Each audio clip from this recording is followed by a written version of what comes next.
League members, we are back with the video power rankings for what promises to be an incredibly exciting week 3 upcoming, with 8 of 12 teams packed in the middle at 1-1. Week 3 is a huge swing week for a lot of teams looking to either break out into that 2-1 range and give themselves a great chance to get ahead in the playoff race, to the teams that are going to find themselves 1-2 and fighting an uphill battle. Meanwhile, we have a couple of desperate 0-2 teams that are looking to essentially save their season, as going 0-3 basically means you have to finish 8-3 on the year to make the playoffs, which is extremely difficult to do. With that being said, we are going to get right into the rankings this week, folks. I know you've been waiting for video rankings. They are coming to you, and we're going to get started with our number 12 team right now. To kick off these rankings, it's the number 12 team, and a team that has brought the curse of the number 1 power ranking to a whole new level. That's right, it's the bearer of agonies. Jake Smith in agony is a perfect way to explain how the season has gone for Jake Smith. He has had a litany of issues. A quarterback injury is one of many. Both Brian Thomas Jr. and DJ Moore, his top 2 wide receivers, outside the top 50 to start the year. Where is Brian Thomas Jr., folks? The entire Bears offense is struggling, which has affected both Moore and Swift. Smith had pivotal points with J.K. Dobbins on his bench, unfortunately, and now having to start Russell Wilson against Kansas City's defense. It is not difficult to see that this could get out of control for Jake Smith. I don't know what he needs to do. He may need to make a trade, but at this point, Jake Smith's roster now the worst in the league, and a truly bitter blow considering he was the number 1 ranked team coming into the season. With that being said, folks, we're going to move directly on to the number 11 team coming at you right now. Guys, coming in at the number 11 spot, we have a surprise here. A week 2 winner falling into the 11th spot. That's right, it's HMS Endeavor, courtesy of Brennan Costello. Really bad start to the season scoring-wise, eking out a victory against Jake Smith, but the unfortunate reality is James Cook scored about a third of this team's points in his last matchup against Jake Smith, and realistically we know that he would not have won the matchup without a helpful injury to Joe Burrow. When you look at this roster, it's the same problem that we've seen with Mr. Smith's roster. We have terrible receiver play. None of the receivers on this roster are inside the top 40 of receivers through 2 weeks, and A.J. Brown in particular averaging 3.3 points per game on the season. We expect him to improve, of course, but how much upside is there in this run-first Eagles offense? Brown has been a huge disappointment. McLaurin has not done much, and Olave severely limited potential in a Saints offense that is going to be trying to run the ball more than anything moving forward through the season. Tons of issues with Brennan's team. His depth is not spectacular at all. He does have Ramondre Stevenson, which could be useful, but unless something big changes for Brennan, it looks like he is going to be in for a rough ride for most of the season. With that being said, folks, we are going to move into the top 10 in our rankings. The next one coming up right now.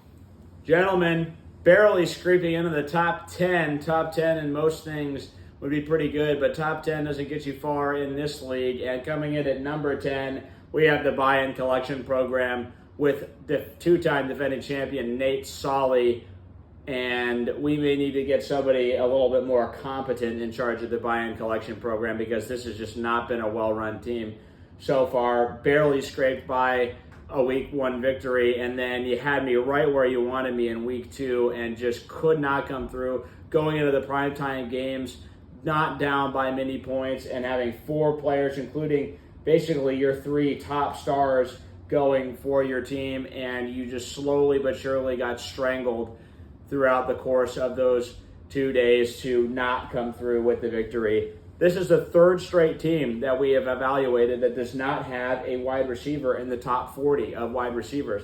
Mike Evans, Drake London, and Nico Collins all off to a really, really slow start. I don't expect that to continue completely, but are these guys going to be able to carry your roster that has already lost George Kittle and may have lost Tyrone Tracy for this week? It looks like you're penciling in Algier at your RB2 spot potentially this week.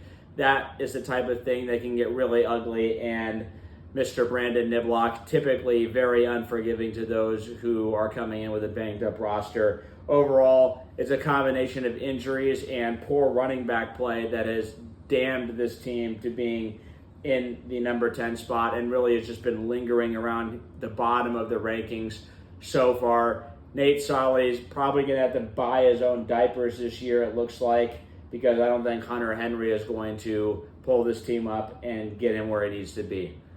So that's unfortunate for him. For the rest of us, it's very fortunate. With that being said, we're going to move on to our number 9 team in the league, and is going to be coming at you right now.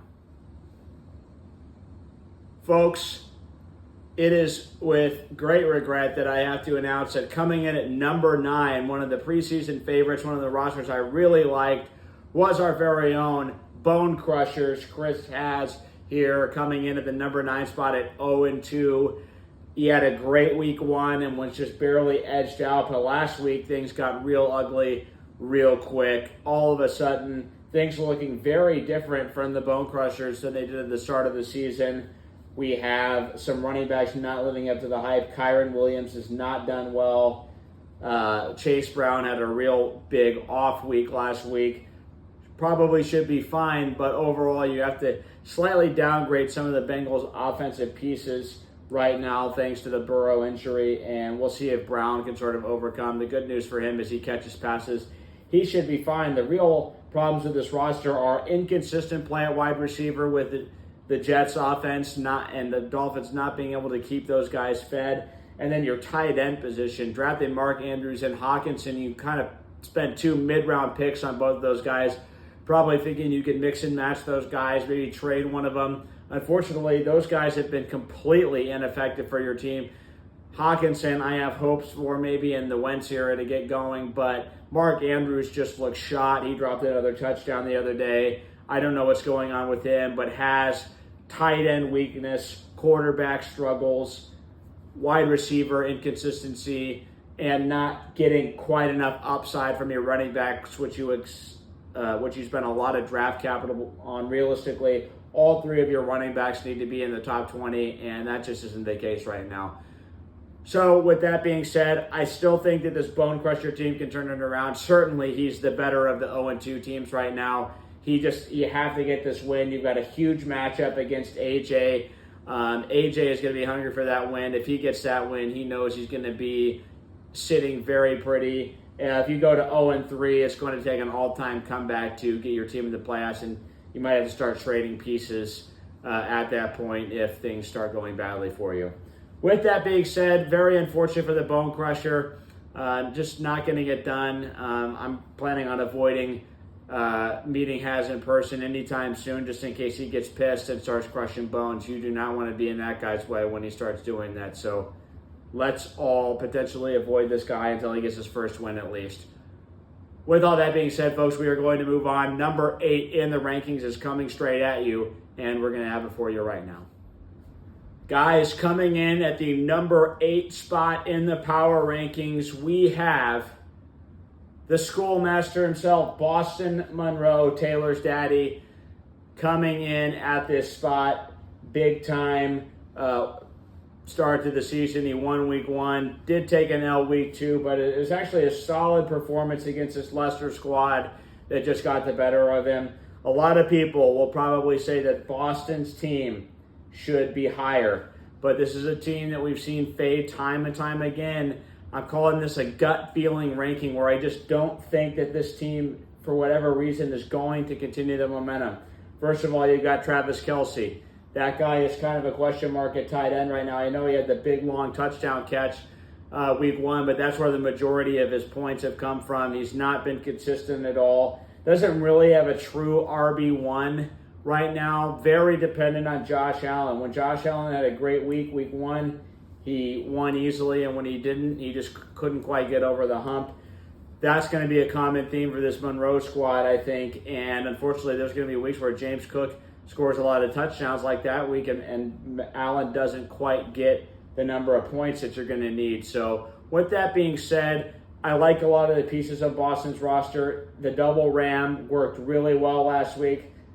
Puka Nakua's got out to a great start to the season. Zay Flowers is a guy, he's inconsistent, but his big weeks are really, really big. So I could go either way. I also really think that Jacoby Myers and Deebo Samuel and actually Bashal Tutin, I'm not even sure you knew who that guy was when you drafted him, but so far your bench also looks pretty solid. This could finally be the year where Boston makes the playoff breakthrough. We will see if that happens, but I'm not really comfortable putting Boston in a playoff ranking just due to his history and how we've had promising rosters from this guy before that have found their way to just not win games. So pumping the brakes. That being said, a win against Gabo could see this Boston team potentially being a top 4, top 3 team if he has another impressive performance.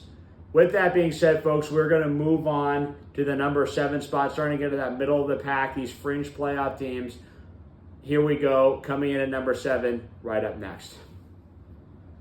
All right, guys, coming in at number 7, we've got the calculator himself, Sean Bates, and belt to ass. Well, the belt was on the other ass this week, folks. This team got absolutely destroyed by Brandon Niblock's Civil War-inspired squad.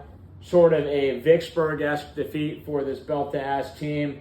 But fortunately for him, I think that there's a potential that this can get turned around. First of all, you've got to be feeling good about Carson Wentz coming in, because even though Wentz is not certainly the most spectacular quarterback, he has shown the ability to just get the ball out of his hands, get the ball to the receivers at a high enough rate to where they could be seen as being an effective offense, which has not been the case. McConkey hasn't really gotten it going at that wide receiver 2 spot. He's still effective, but Quentin Johnson has gotten a lot of the touchdowns early in the year. It's really hurt him. Tyler Warren, though, this guy is going to be a star. He's already the 4th ranked tight end in the league. I think this guy is going to be a top 5 tight end. There's just no way that they're not going to want to get him the ball constantly. I see a lot of upside with this team. Here's the question. This is what is going to determine potentially your entire season. Can Ja'Cory Krosky-Merritt, who's been given this incredible opportunity, can he actually exploit it? Because he hasn't looked great when he's been in there. Hasn't really been super dynamic and effective, but he is going to at least get a chance to take over this backfield. And if he does, you got a really quality flex option. Obviously, your top 2 running backs are really solid. With that 3rd RB, you could be in for a fantastic season. But with a couple of things that have happened, you're right on the brink of the playoffs. Maybe with a healthy Aaron Jones, you would still be above there, but that injury kind of knocked you down a little bit, even more than that bad performance. I know that weird things happen in fantasy, so 1 week isn't going to kill you, but if this happens again, it could spell for a very bad ranking in next week's ranking. So we will see what happens with that storyline. With that being said, it's time to move on to our top 6. This is the teams that I believe right now are the most likely teams to make the postseason with quality rosters, that can be sustainable and find sustainable ways to score points. Coming at you, number 6, right now. Folks, coming in at the number 6 spot, right at the fringe, is the Bull Moose, myself. Many people will accuse me of overrating my team, but I think we've really found something in Jaylen Warren that's just going to give us that floor that we need to start accumulating victories. When you look at this team, the biggest disappointment so far, Jalen Hurts. Currently the 14th ranked quarterback. Really, really bad week 2 performance that really almost had me in trouble. That is something that I think is going to be alleviated going forward. They're not just going to be able to run it over and over and over again and win. They're going to have to start throwing. And when they do, I think Hurts is going to be able to rack up a lot more fantasy points and start scoring a little bit more. Running backs have certainly been inconsistent. That's without Warren in the lineup, but with Warren in there, I think we can stabilize enough to get the double Bengal rolling. Last week we saw proof of concept with the double Bengal. Both guys getting touchdowns. That was key to elevating my roster over the hump. We will see what happens. It's a key swing game with Brennan this week, looking to just go out there, get the victory and get to 2-1 and just continue to stack wins while waiting to pounce on his opportunity as Rashee Rice on my bench. If I can get to 3-3 at the week 6 mark and then get Rice back in the lineup, things could really start rolling for my team. But it's got to get done. We've got to be consistent and continue to go forward and move forward week to week with what we've got. I think it's a little bit of fringe. Right in the middle here, we could have multiple teams getting ranked in these middle spots. I'm going to give myself the edge. I still like my team. I still think the players are fine, and I can't wait to get back out there, and I think big things are coming in the next couple of weeks for me. With that being said, time to move into the top 5. These are the guys now that are really not just in playoff contention, but really in championship contention here, starting with number 5 coming up right now. Folks, coming in at the number 5 spot, we have Brandon Niblock and Ahsoken Farewell. This is a team that was very close to being number 4. Kind of a nudge battle between those two teams, but decided to put Brandon Niblock here at number 5, top 5 team.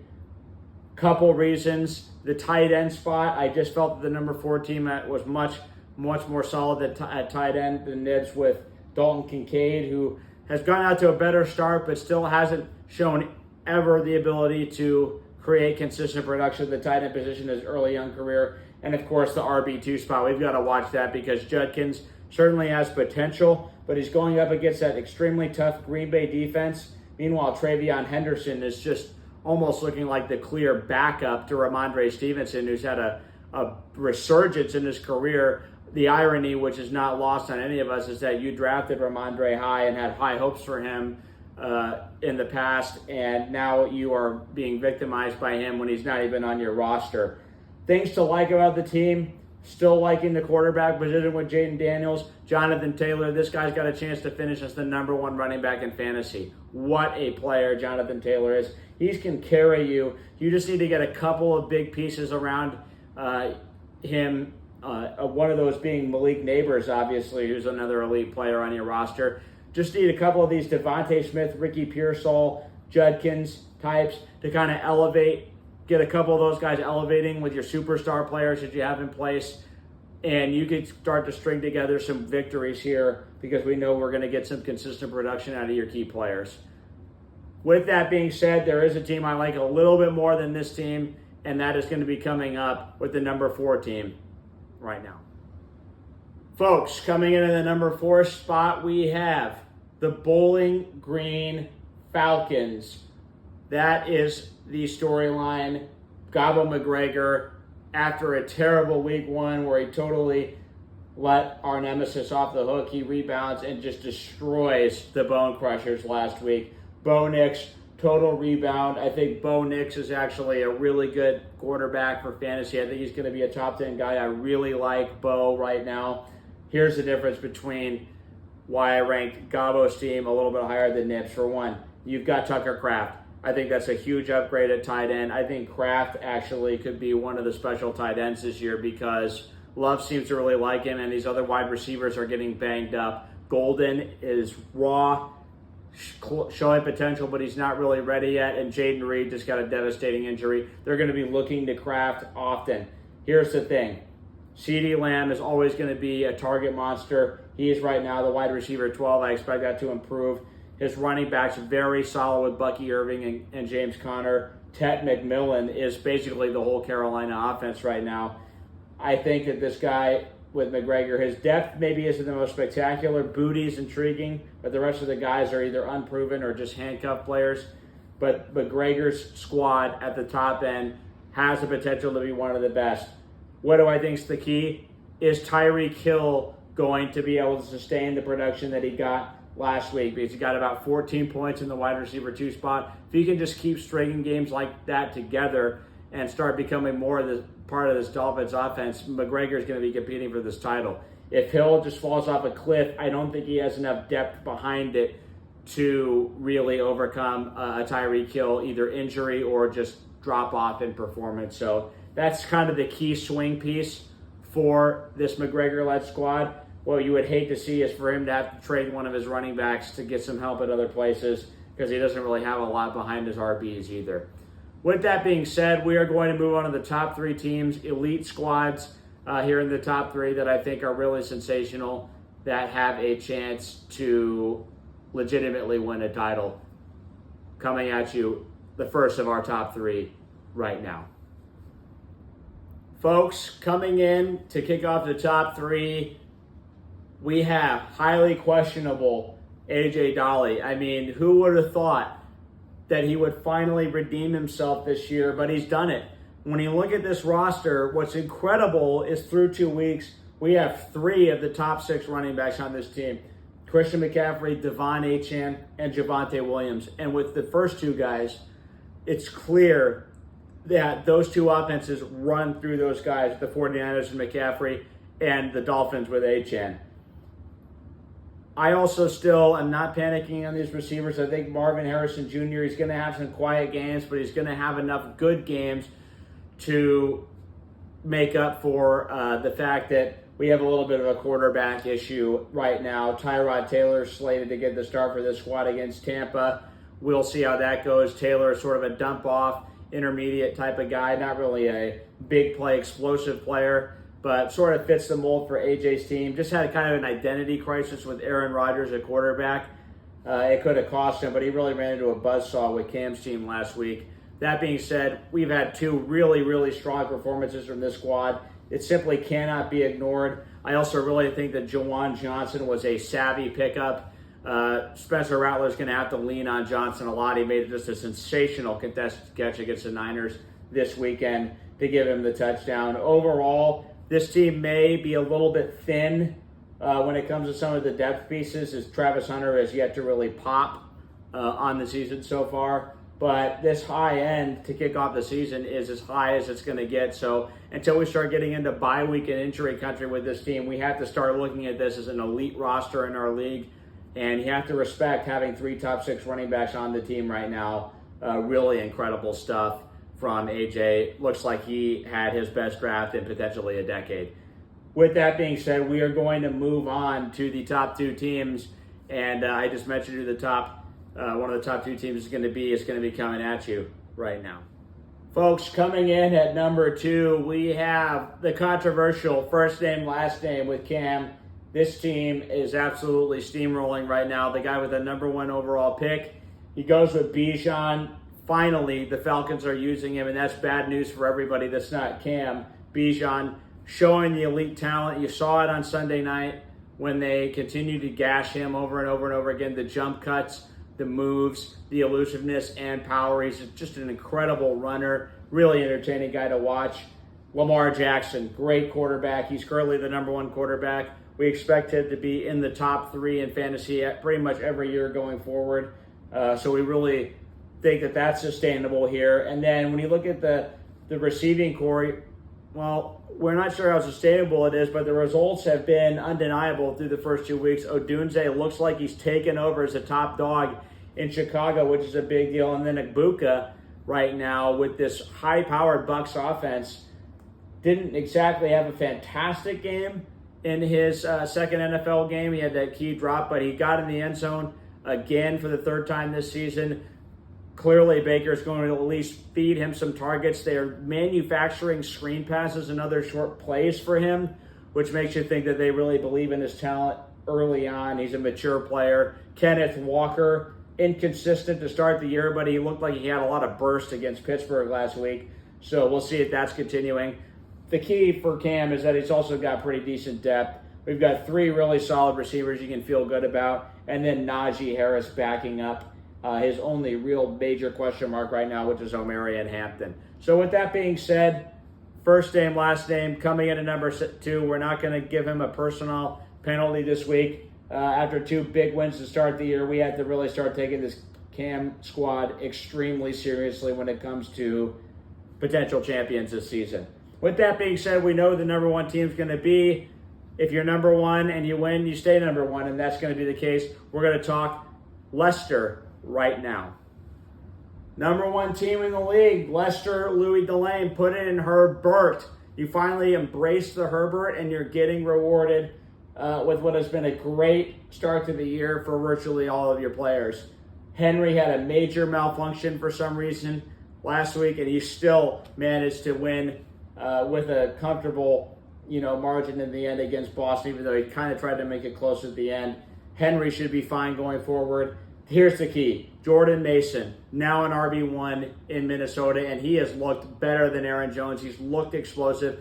He's looked powerful. He has that one-cut ability to really find the gap and then just explode right through. He's just a fantastic guy to watch.